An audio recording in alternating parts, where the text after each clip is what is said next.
Okay, so hello and a very warm welcome to everyone from the MBA Decoder team. We are here to talk about how to write a compelling resume for MBA admission. And I am your host, Namita Garg, founder of MBA Decoder. I'm joined here by Niranjan Kanvande, who is a senior consultant with MBA Decoder. He's an LBS alum with 20 plus years of work experience, and he is a serial entrepreneur. Over the past 14 years, we have helped hundreds of applicants write very strong resumes that have earned them admissions into the top business schools across the world. And we always hear back from our from our applicants who have gone into business schools, telling us how their resumes were appreciated by their career development teams at their respective business schools. So we know a thing or two about MBA resumes, and we are here to share that advice with you today. I'll pass the baton on to Niranjan to take you through the presentation. And if you have any questions, please continue to post them on the chat and we'll take them up at the end of the webinar. All right. Thank you very much, Namita. And good morning, good afternoon, good evening, based on wherever you are at this moment. I assume you all can hear me very well. So welcome to our webinar on how to write compelling resume for your MBA admission. Next around 40-45 minutes or so, I'm sure you will definitely get to learn something that perhaps you would have never heard before.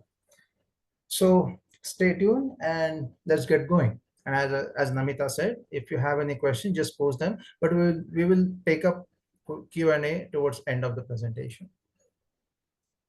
Right. So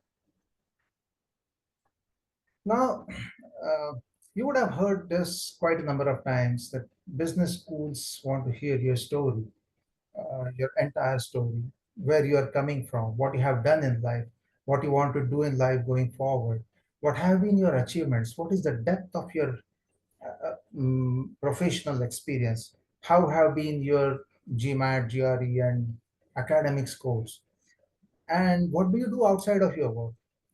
Moreover, they want to know what you want to do following your MBA, what is your chosen or preferred career path, and what do your recommenders and your colleagues, peers, they say about you. And from all these things, what they ask in the files, what they are really looking for is how consistent your choices have been until now. How do you think? How do you make decisions? How are your interpersonal skills? How are you as a leader, both intellectually and emotionally? How do you influence other people? And what is your overall potential to succeed? And essentially, what they are trying to find out is in the entire journey that you have mentioned from the past to future, where does the choice of our school fits in? And also, are you really good enough, strong enough a candidate to be admitted to our school? And your resume in that context plays a very significant role in your overall application, overall profile. Your resume, in a nutshell, is your brand statement because it covers in depth what you have done until now, what have been your significant achievements, how you are as a team player, how you are monetarily conscious, how do you evaluate things, how you make decisions and take influence other people to achieve a common goal. Also, what you do outside of your work, what are your additional skills like language, or how is your international exposure, how are you concerned about overall society, and how do you think of paying it forward.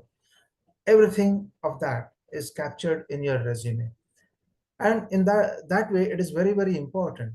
And it is very different from a job resume, because a job resume is ideally it should be tailored for the job that you are applying. So there would be a lot of technical skills that you may want to mention, whereas here the reader may not be from your field at all. So they want to know you as a person, not just as a professional. And in that, in business school application, right, very likely, not necessarily always, but very likely, it would be the first file in your application that would get read. And in many schools where you get interviewed, this is the only file that is shared with your interviewer. Your essays, your recommendations, none of that is shared. Only your resume gets shared. Not always, but more number of schools have only resume that is given to the interviewer. So you want to make your resume as strong as possible, projecting you as a grand leader who has been achieving great things and want to take it even further. And in that context, your file is the right profile for that MBA community of that school. That's how you want to project yourself. Now, you might have heard this, that you get only 30 seconds to impress your reader. Maybe true, may not be true. In business school context, usually your assessors spend a lot more time than 30 seconds. But having said that, first 30 seconds, if you can do the right job in writing your resume bullets, then you get their attention and they start thinking about you as a grand leader. So then where do things go wrong? There are most of the candidates actually have really great stories to tell. They have come a long way in their education, in their professional, in their profession, in their profiles and everything. But then somewhere they are not able to communicate things the right way.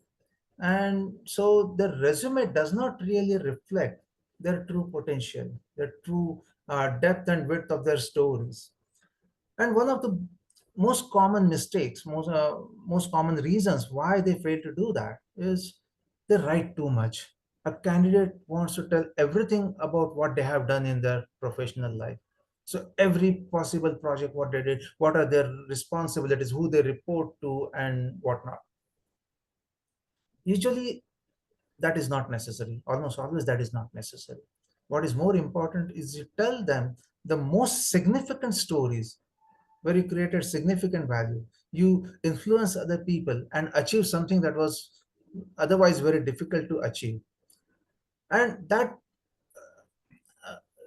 that may not be in always in millions or billions kind of numbers. So you have to give the context how that achievement was really great achievement. So you don't need to tell everything. You need to tell only the chosen 3, 4 things that they will remember. And 3 is a magic number. 3 gets remembered very well.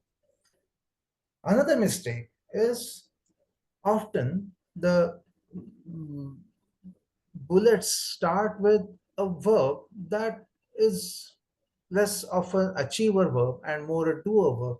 And what I mean by doer verb is analyze something, assisted somebody, or helped somebody, worked with a team that did something. You may have achieved something great, but if you start your bullet like this, these verbs do not really quantify any achievements. All your results must be necessarily quantifiable. And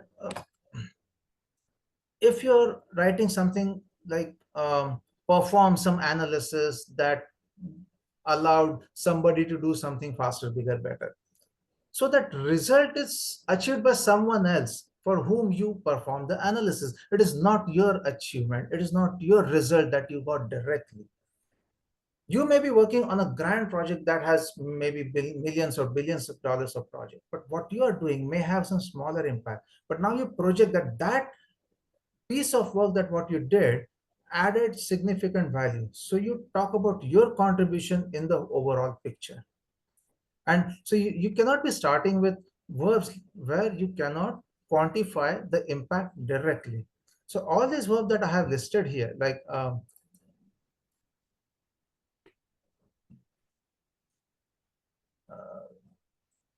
like this, analyze, assisted, or help, they can be supporting verbs to highlight your achievement. So achieved something by analyzing some millions of rows of data. That would make better use of such verbs. Now, bigger mistake is when the candidate uses these verbs with a few other adjectives or adverbs. And some of these examples that I'm highlighting here: creatively analyze or innovatively perform something. As such, these are not the best verbs to start your bullet. And if you're adding some adverb before that, which are not really further quantifying anything, you're just wasting your opportunity to impress the reader. Another mistake is a number of times the reader, the candidate writes something that projects him or her as a personal master. So your achievement may be great, but you're writing something like single-handedly did something, or you were handpicked, chosen one to do something, execute something. Business schools, unlike your next possible job, they are looking for team players and team leaders who would be both great leaders and great followers. You have to work with everyone else, because in business school, everyone else who comes is a leader like yourself. So you have to be someone who can take people together, bring best out of them, and achieve a common goal. Now, if you are boasting about you single-handedly did something, yes, great, good for you, but you are not projecting yourself as a great leader. Instead, you may be using something that talks more about how you are working together with other people, how you are uh, uh, you're leading teams or influencing people who you do not have direct control over. And that shows how great a team player and leader you are. Another mistake is overusing buzzwords where you cannot really quantify the outcome. So all these words, if you search for great work, action verbs to start your resume, and Google for them, you will definitely find many of these verbs that I have just highlighted here. And some of you may have used them quite a number of times. The pitfall here is if you overuse them, right, you use them multiple times in your resume, you are just diluting the significance of these verbs. First of all, most of these verbs are not quantifiable. Strategize some process, strategize something that is not quantifiable. What happens as an outcome, that is the result. So you did something, achieved something by strategizing some complex solution, or you spearheaded some business development somewhere. But what does that mean? By spearheading, what did you achieve? How much business did you grow? How many clients or accounts did you add to your business? That is the outcome. So if you start with something like spearheaded, maybe you should use it once in your resume, not more often, but preferably use it wherever you can substantiate that with quantifiable results. And only numbers matter. In business, only numbers matter. If you write something like part of a team, team player, or some other words like result oriented or detailed oriented and all that, these are just in a way wasted opportunity. And result oriented as opposed to what? And everybody is result oriented. Now that's a qualifier. That's not something that would distinguish yourself. So as far as possible, try to avoid any of these words. And then any industry acronyms which are mostly known in only your industry. Like if you're coming from finance industry and then you're using any of these financial words that are used in, say, compliance or some trading desk or that kind of thing. And if your reader of your resume is from liberal arts background, uh, they may not understand things at the first attempt. So if you have to use any such words, use the full form, and then in brackets you use that acronym, so that in next use of the same acronym in the resume or in your essay, you can use that acronym again. So first, let them know what this means. Another mistake is a number of times candidates over exaggerate the numbers, which then appear too good to be true. And if they are too good to be true, probably they are, because then the moment you cast any doubt in the mind of the reader, everything that you have written thereafter, this person is going to look at everything with suspicion. So put whatever is realistic. If it appears too small in your own assessment, give some context.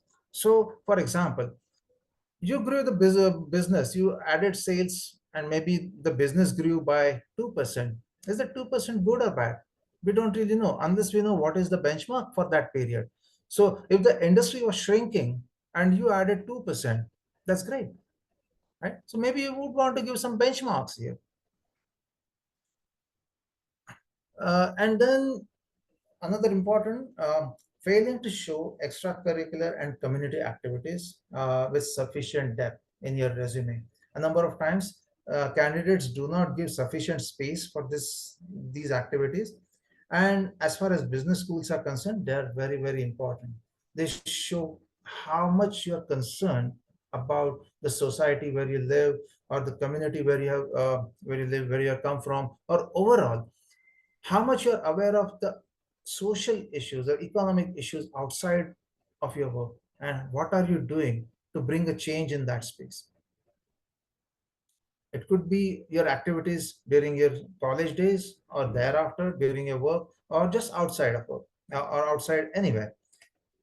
Make sure you mention certain things. If you have traveled outside, you have traveled multiple countries, make sure you write that and add a line to mention what you learned about the world from that. Right.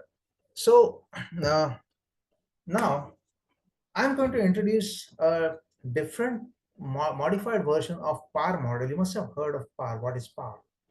This in your how you write your bullets, you use a structure: problem, action, result.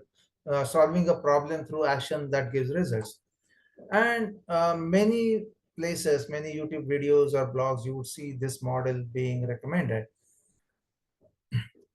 We believe that while this model is good, there are certain limitations. Because you're starting with action verbs and leaving the results towards the end, the reader has to read through the entire space before he or she arrives at the result. So you're just making them wait until they find out what actually happened in the end. So this is an example from a resume that a candidate worked with us. And this person, he did something really magnificent in this story. But the way he presents, right? He did something in a plant, and then he gives a whole lot of details, who all he worked with, and then he highlights he did something independently, as opposed to talking about team leads. And then in the end, he says all that he did resulted in some 15 million savings. First of all, this bullet itself is too long, going through 3 lines, which you don't really need that long bullets. What we worked with the candidate, and we shortened it to bring in the punch, give the results up front. You led a whole unit. So led means you don't have to have all these 400 people report to you. You were substantial influencer in what they did. You brought a change in what they did. You brought a change in the org processes. And in that context, you led this 400-person unit is the right word to use. So you led this 400 people unit and achieved 15 millions in savings. Now you're bringing the impact up front. And then you're substantiating everything, supporting everything by all the details of action, what you did, you change the production or supply chain and all that. So now all this, your actions are supporting the result. So the reader is getting a lot more impressed with this kind of structure of your bullets. We call this ASPA, achievements by quantified achievements by solving problem through action. So show the achievement first and support them with the actions that you did.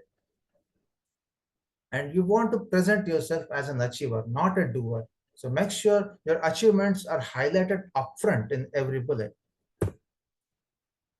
So these are just a quick few examples of what I just said, putting all these together. And we'll, before we go to some of the case studies, we just take a quick look at this. In every bullet, you see that these achievements are highlighted upfront. Wherever possible, you give this context. So this was a COVID context, and that's where when the supply lines were really disrupted, this candidate realized something really magnificent and beat the industry expectations. Another candidate, she increased the revenue, increased the top line, and while doing so, um, she influenced the other teams to roll out certain uh, actions, roll out certain processes that she proved while executing a pilot. Uh, this candidate in the third example here, right? This candidate, he has used the right kind of set of words. His goal was get into impact investing, and so the choice of word that he has used is very much aligned with what you want to do in future post MBA. So you're very conscious of uh, monetary things. You guide, you're good at building business cases. You guide governments, and you're very conscious of the social impact of these investments. So all these aspects are brought together in a single power punch bullet. Now let's move on to some of these business cases. Any questions so far? Just put them in chat. All right. So here is an example of one manager who worked in an auto portal company. Now, some of the this person had a good number of very strong stories. She brought a whole lot of changes in the whole environment. She launched many new products. But when you look at the resume here, first thing that caught my mind was, well, there is so much content.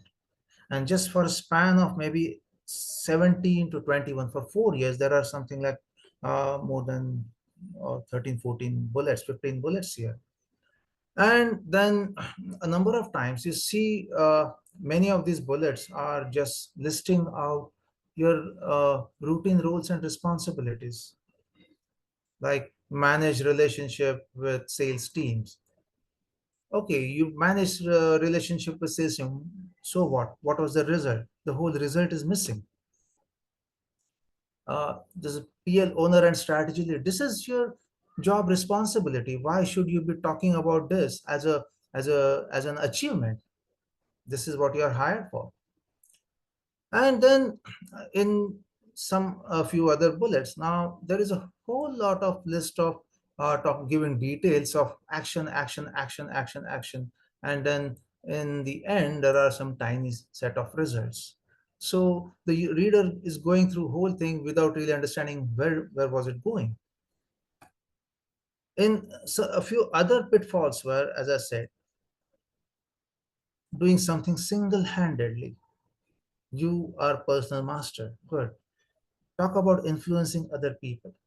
In the whole career, this candidate had influenced a lot of other business units where she did not have direct influence or authority.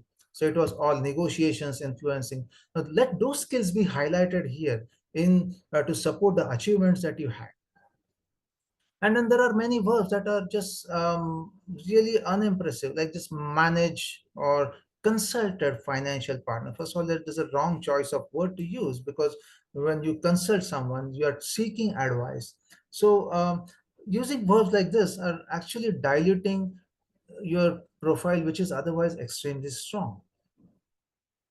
So when you give those touches, you go through several iterations and try to bring best of your stories. Now this was the same resume. So after all these touches, this is how, after decluttering, reducing the number of bullets, and highlighting only the most significant achievements, this is where we got it.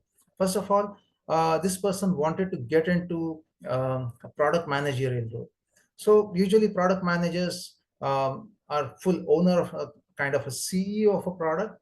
So in such context, writing once, at the most twice, led concept to launch, this kind of words are good. So use that, because that shows you led and rolled out a product. But everywhere else, you should be sticking to the same ASPA model where you highlight the achievement first, like you expanded customer base by 30% and added revenue. Then by supporting these actions, now here you are bringing collaboration with other people, other marketing and sales team. Yes. And then you roll it out to 29 cities.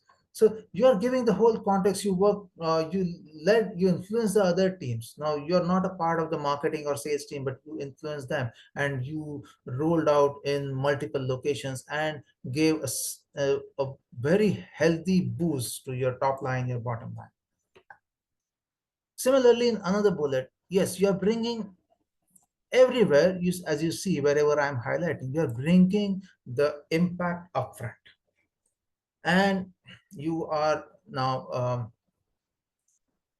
following that with all your supporting actions like negotiating with other people. So that shows your ability to influence other people, your ability to or other activities, like maybe doing some research or due diligence, or any further conceiving and doing some number games, anything that you may be doing, all those become your supporting activities. Now, this is another example where I said boring doer. Now, this person definitely was not a boring doer, but he was far better than the resume that he had. But unfortunately, this was the draft that he came up with to start with.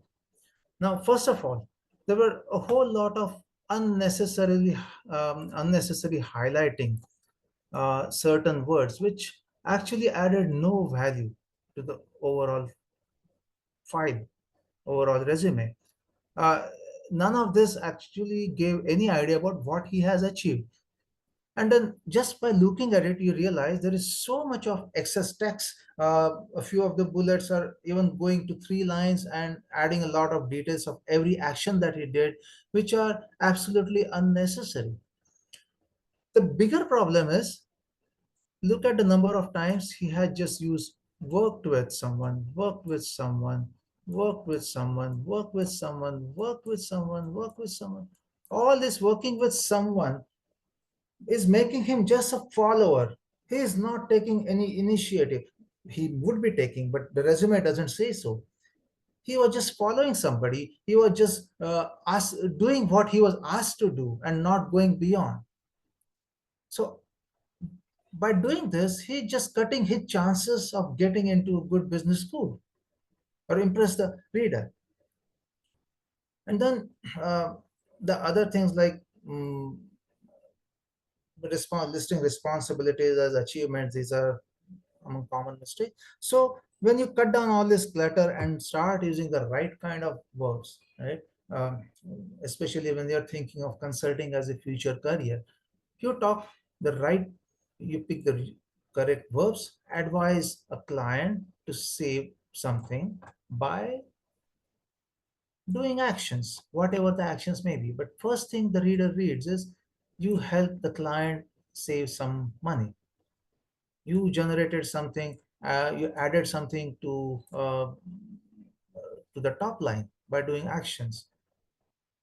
You increase the revenue for some another client who was from a different business domain or different industry by implementing some innovative strategy for them.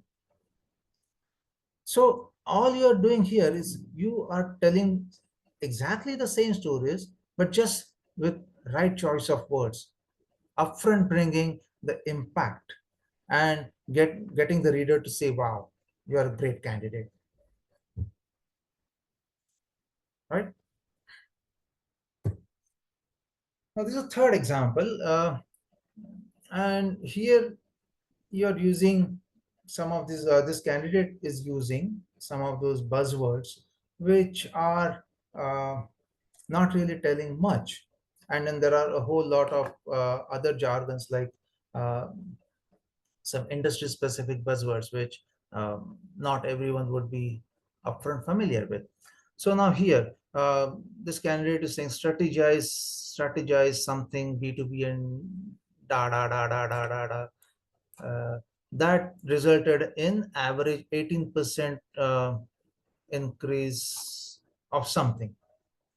So 18% increase, good, bad, whatever it is, but we don't have the benchmarks yet. But the reader has to go through so much of text. Now look at the third bullet. There's so much content, provide strategic consulting, and there is no result. But if you look at some of these buzzwords, particularly systemize or analyze something, something, something, and then what? You analyze and then what? What was the outcome of that? So that outcome is coming toward the end of the bullet after reading all these many verbs. And then, as I said before, these are these acronyms which you may have, someone may have to Google if they are not from the industry. So you are actually diluting by telling more. You don't need to do that. Your brand has to be strong and your resume has to be extremely punchy, compact, and throws that impression that you are a grand leader, grand achiever. So tell them less in fewest number of words. So how do you change that? You tell the same stories, but now you bring the essence of what you did there in each of those achievement, each of those stories. So you identified some revenue leaks and you plug that in by doing some action for whoever your client was. You guided another client to increase customer retention. Now that's great by doing something, uh, by whatever actions. And likewise, you're eliminating those unnecessary buzzwords. That strategizing something is not really necessary. You can tell your stories better without such words and with more impact, more punch. So don't fall in trap of feeling compelled because those words really sound nice, strategize or revolutionize or whatever it is. You may have revolutionized and use it, but make sure you substantiate that with data and use it once in your resume, right? uh, and now in the fourth case, right here we are talking about how you would structure your additional information. Now in additional information, the school is looking for your leadership outside of work, what you have done for the community. First of all, what I see here is it is highly cluttered. The formatting, everything, the whole language sounds very, very cryptic. I find it very difficult to understand at first attempt. I had to read it a couple of times before I could think of how we may start changing it, where to start. And then another thing is, ideally, whatever initiatives, social initiatives you may have taken up, you would want to highlight the social impact, what you achieved out of those. Most of that is missing here. And finally, in a business school resume, why would they want to know how many computer languages you know? Java or C++ or whatever it is, good for you, but that's not a job application you're doing here. This is a business school. So cut down that. Instead, maybe you should highlight something like Mandarin. Yeah, you're a beginner, all right, you're Hindi native. So if you know any other language, make sure you highlight them. If you have traveled internationally, you highlight them. Now, this person had a lot of international travel. This person should have highlighted here, which is missing. We then got that this candidate to write it in a very, very effective way. So first of all, we created a leadership experience section, a separate one, and that was particularly necessary because and it's necessary for everyone who do not have a large team to manage. Now some of you may be managing teams of 5, 10, 20, 50, whatever. Some others may be managing just a couple of guys, or some may not be managing any people directly at all. So if you have to highlight your leadership. So leadership is not just how many people you manage. Leadership is about how you influence other people. Now, whatever you influence in your work environment, that is covered in your earlier bullets. So here you may talk about what other leadership experience you may have had. So you may be working in some slum areas, helping the students who cannot afford to go to school, or you may be doing something related to public awareness on whatever issues there could be about health, safety, or anything. So you would you may be doing for some underprivileged communities or LGBTQ community, like this guy has written something. So the school is looking for what is your commitment towards inclusivity, and that is a very big discussion, very big concern for all business school. They want to understand how the candidates that are accepted are how they promote inclusivity in work and outside of work, everywhere they live, how they have helped their environment become more inclusive, or how they have helped other people to be absorbed in their own environment. So you would want to write something where you may showcase something about inclusivity. It's not necessary, but it definitely helps. Uh, you would definitely want to quantify impact of any of your social activities. How many people did you benefit? If you raise funds, what was the cost? And so you raise fund for some schools, then who are working for really poor children in some remote area. How many children would be benefited by the fundraising activities that you may have done? So you would want to mention that you raise something like conducted 5 fundraising events to raise so much money that benefited maybe 100 200 children for their to finance their food or whatever. Just giving an example, this is your story. Make sure you first of all you feel good, you feel great about what you have achieved, and you project in that language, right?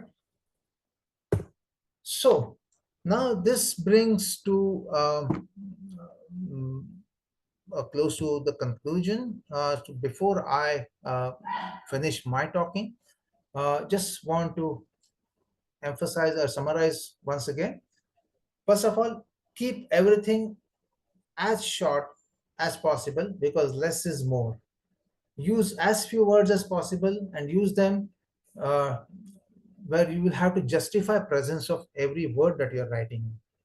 So that will help you cut the clutter, and make sure you follow that ASPA model where you upfront display the impact and substantiate that with the actions or data that you would want to give. Showcase your skills that are in line with the career goals that you state in your career goals essays. So if you want to um, be a banker, you make sure you write your resume that makes you look like a banker. You use the right kind of work. So you may want to use wording like improved return on investment or such thing. If you're a salesperson, you may be talking about top line improvement, bottom line, whatever. Demonstrate leadership through your bullets. So if you as far as possible, cut down anything related to personal mastery. Talk about how you work with other people, how you influence other people, how you collaborated with other teams within or outside of your organization, how you negotiated things to achieve a common goal. And that's what all leadership is about, how you influence and bring a change. Showcase those things and present yourself as a leader. And use the buzzword action verbs in the special ones that I had mentioned earlier in moderation. Don't fall to trap that you have to use it multiple times, and definitely do not use the same verb in the subsequent bullets. So if you use a one verb in one bullet, give some space before you have to reuse the same verb. Try to limit certain special verbs like spearheaded, maximize, reorganize, restructured, revitalize. Limit it to once in your entire resume as far as possible. And with that, I conclude my talk. Hope you enjoyed it. Hope you got to learn something new, maybe something that you may not have heard before. So with this, I pass mic to Namita. She will tell you at quickly tell you what we do at MBA Decoder. Over to you, Namita. Yeah, okay. So thanks guys for listening. And I hope the presentation has been helpful for you. So, just a little bit about us, our team. We're a small team. Niranjan and me work very closely together with every single applicant, helping them draft applications which help them get into the top business schools. And we have a very personalized approach. We don't put any limit to our number of edits or to our talk time with you. We are very open on the communication bit. And we basically think of us as your trusted partners in helping you achieve your career outcomes. Yeah, Niranjan, would you just Okay. go go to the next slide? Yes, Yeah. yes. Just one moment. Yeah. And these are some of the B schools where our applicants have gone, and there are a few more which did not fit into the slide, so they're not added. And this is we are hoping that over the course of the year we'll do more such sessions. Probably ask you applicants to share your resumes with us. You can scan the QR code here and share your resume with us. And we'd like to take up a few resumes and have similar webinars or workshops where we could discuss your essay with you and have other people also there. So obviously we remove all the personalized bits of your resume, but we talk about it in a way that it also helps other people understand how to build a good resume. So do send in your resumes and we'd love to take them up. And Niranjan, should I move over to the Q&A section now? Yes, so I'm also looking at some of the questions that were posted. But you already answered quite a I few. answered to Karthik actually. So Karthik wanted to understand how to build, or if he could show a resume for Uh, people with lesser experience. And right, Karthik, you can always come back, send across your resume to me. And if you're willing, we'll take it up in our next session. absolutely. So let's say you have 2 or 3 years of work experience, and the average in the school maybe 5 years.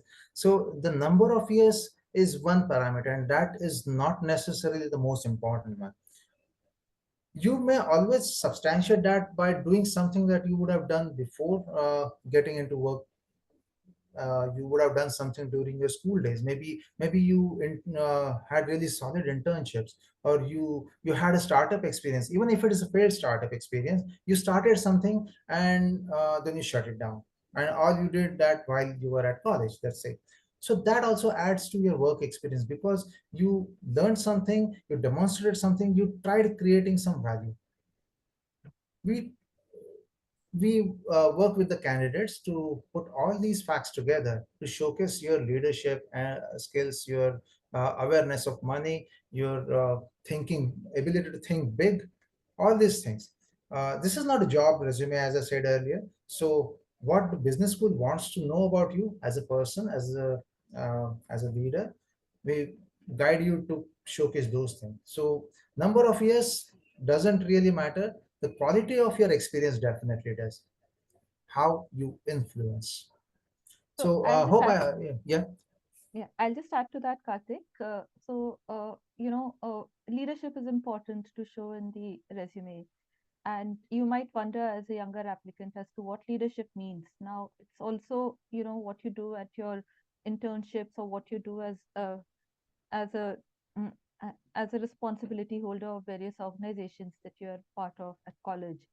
Now, just to give you an idea, some resumes that I see where people write as part of their what they write in their college description, you will obviously mention the name of your college and your GPA, etc.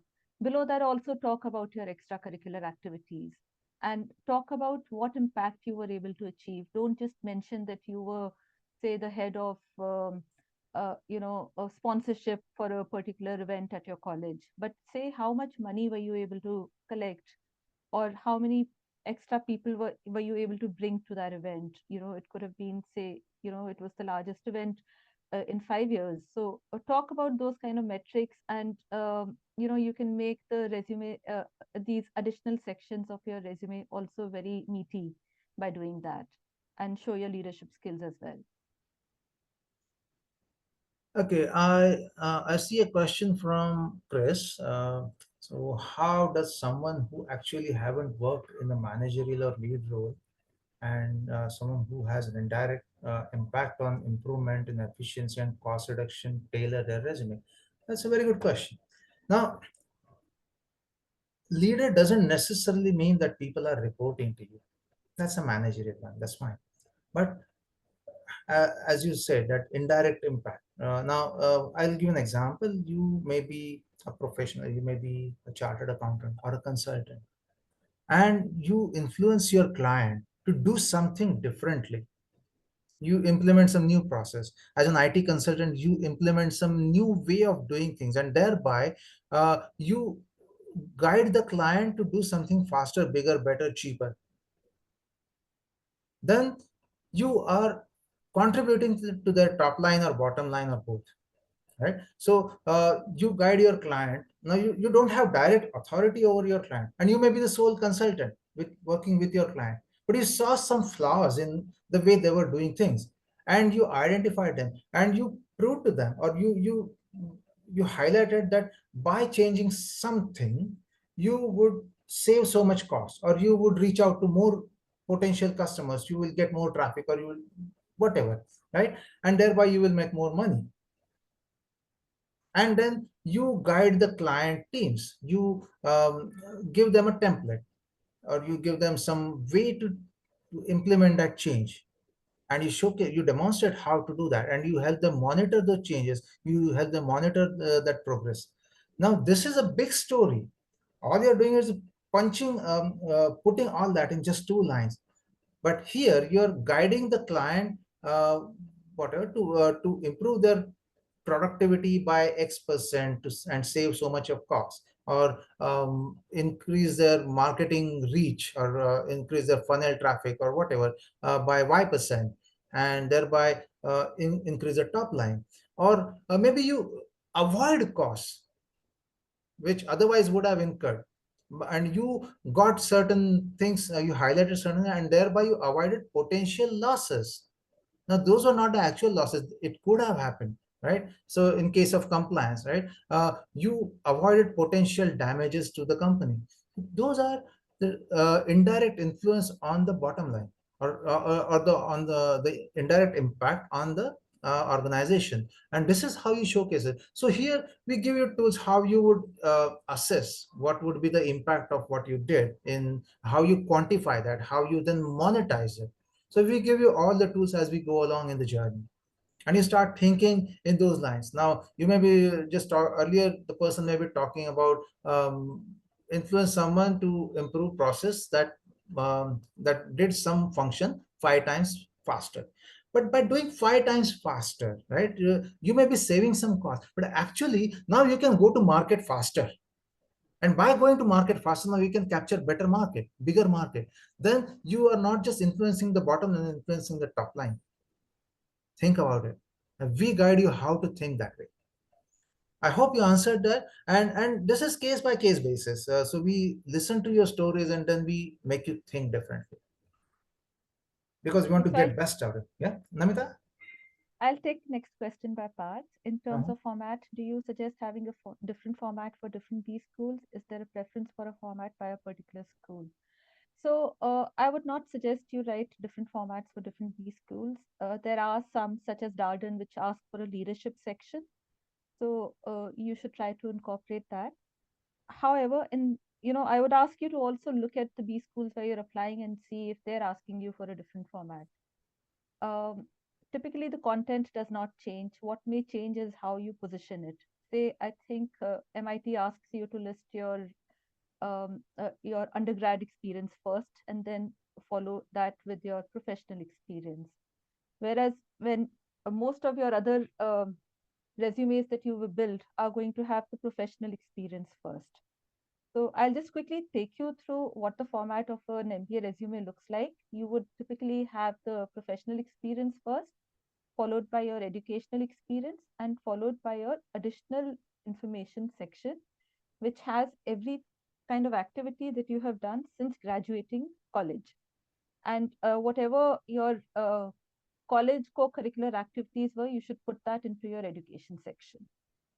So this is how most MBA resumes look like. We follow this format. And we also ask applicants not to put any visualizations out there in terms of, those blues and red backgrounds or even a tabulated format. So those are Or not your own needed. pictures. Yeah, and don't put your own picture. A few other things, right? In all possibility, the senior ADCOM members may be of my age or plus minus, which is like very, very old people. So they can't read very fine print that easily. So make their life easy. Use large size font, ideally Calibri or Arial 10 point, nothing smaller than that. And don't use any of those fancy fonts which make reading very, very difficult. Some of these simple rules. So write less, not more, and use well-spaced bullets. Don't eat too much into side margins and all those things. Then you will keep content to moderate extent.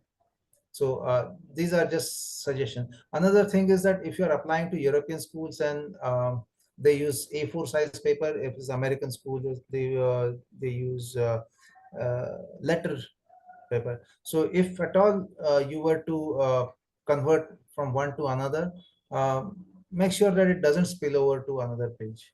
So usually you have to upload PDF documents only, but be mindful of that everything fits in a single page. Right. Okay. So Animesh's question next about professional certifications like CFA and FRM. Do they add weight to the application? Is it advisable to omit them from the resume while applying? No, don't put them into your resume. You can put them in the educational section, and typically we follow the format of recency first. So if you have done your CFA and FRM after your undergrad, so you put these first and then your educational experience, which is your undergrad education. Don't put in your school education on the resume, and also don't put in unnecessary Coursera courses and those kind of things which don't add value. So think of what skills are going to be valid from an MBA perspective, and even with regards to your certifications. If they're professional certifications, they will have some weight. But yes, a listing of Coursera and other stuff is you will not have the space, and you should not waste it putting that information down. Uh, And One thing I will add here, the additional experience bit in the resume, right? You may want to add something like Python or if you are really expert at it. The reason being, the school also is looking for what you would contribute to the school.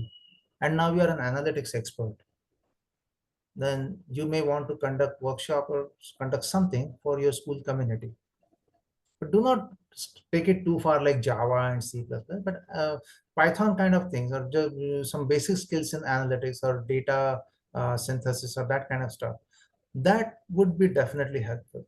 Likewise, any other things related to your extracurriculars, right, where you could add value to your school community from with your skills or experiences, make sure you put them in that additional information. All right, so I think we have gone through all the questions here. If there are no more questions, we can wrap up. okay, yes, definitely. So guys, reach out to us if you need help with your applications. You can scan the QR code, and if you'd like your resume to be taken up for our next call, then we can talk to you about it and get that going. Right. Fine, great. So I'll end the call now. All right. Thank you very much, everyone, and have a pleasant evening or day ahead. And good luck with your application process.